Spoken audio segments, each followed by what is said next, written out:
হিন্দু শাস্ত্র অনুযায়ী বছরে এই শিব চতুর্দশীর দিনটি একটি রাজকীয় দিন হিসাবে বিবেচিত হয়। এই দিনে যেমন আমাদের সামান্য কিছু কাজ জীবনে পরম সৌভাগ্য এনে দেয়, ঠিক সেরকমই সামান্য কোনো ভুল কাজ আমাদের জীবনে সৌভাগ্যে আসতে বাধা দেয়। এই দিন প্রত্যেকের গৃহে স্বয়ং মহাদেবের আবির্ভাব হয়, যা শুরু হচ্ছে আগামী ফেব্রুয়ারি মাসের ২৬ তারিখ বুধবার সকাল ৯:৪২ থেকে এই তিথি শুরু হচ্ছে এবং এই তিথি সমাপন হবে পরের দিন সকাল ৮:৩১ পর্যন্ত। এই দিন আপনারা কী কী করবেন আর কী কী করবেন না, কী কী খাবেন আর কী কী খাবেন না, এই দিন কী কী জিনিস দান করা শ্রেষ্ঠ, এই দিন সকালে ঘুম থেকে উঠে আপনারা কোন কাজটি আগে করবেন এবং এই দিনে কোন খাবারটি খেলে জীবনে পরম সৌভাগ্য বোধ হয়, ভগবান কৃপা করে, এরকম অনেক কিছুই আমরা এই ভিডিওটিতে জানব। তো অবশ্যই আপনারা ভিডিওটি সবটা দেখবেন আর আমাদের চ্যানেলে নতুন হয়ে থাকলে চ্যানেলটিকে অবশ্যই সাবস্ক্রাইব করে নেবেন।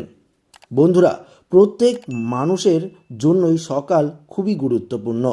প্রাচীনকাল থেকে ঋষি মনীষীরা সকালের সময়কে বেশি গুরুত্ব দেয়। প্রাচীনকালে এর জন্য বেশিরভাগ মানুষেরই খুবই সকালে ঘুম থেকে উঠতেন। ঘুম থেকে উঠে তারা তাদের উঠোনে এবং সদর দরজায় জল ছিটিয়ে ঘর থেকে বের হতো। এখন বর্তমান সময়ে সকলে ব্যস্ততার মধ্যে থেকে এই সমস্ত কিছু করার সময় পায় না। কিন্তু বন্ধুরা, প্রতিদিন সকালে যদি ঘুম থেকে উঠে এক ঘটি জল নিয়ে সদর দরজা এবং উঠোনে জল ছেটানো যায়, তাহলে আপনাদের গৃহে ধনলক্ষ্মীতে ভরে উঠবে।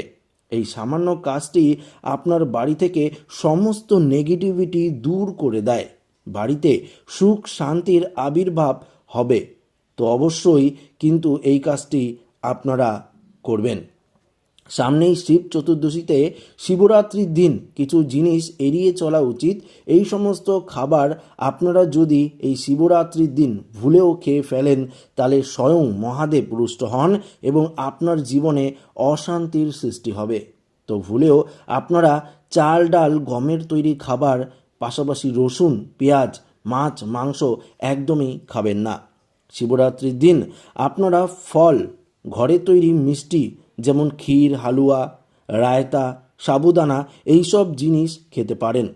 এছাড়াও যদি আপনারা নির্জলা উপবাস করেন, সেক্ষেত্রে দেবাদিদেব মহাদেবকে আরও বেশি তুষ্ট করা যায় এবং আপনাদের গৃহে স্বয়ং মহাদেবের আশীর্বাদ থাকবে, জীবনে সুখ স্বাচ্ছন্দ্য ভরে যাবে। তো অবশ্যই আপনারা এই শিব চতুর্দশীর দিন মহাদেবকে তুষ্ট করার জন্য শিবরাত্রির ব্রত পালন করবেন। আর ভুল করেও যে সমস্ত কাজ করলে মহাদেব পুষ্ট হন, সেই কাজগুলি থেকে আপনারা বিরত থাকবেন। এদিন শিব পুরাণ পাঠ করলে ভালো হয়। মহামৃত্যুঞ্জয় মন্ত্র যদি আপনারা পাঠ করেন এবং ওং নমঃ শিবায় মন্ত্র জপ করেন, তাহলে আপনাদের মন এবং সমস্ত কিছু যা আপনাদের শরীর, সেটা কিন্তু পবিত্র হয়ে যাবে। এছাড়াও মহা শিবরাত্রির দিন যদি সারা রাত জেগে পূজা করা হয়, তাহলেও খুব ভালো হবে আপনার।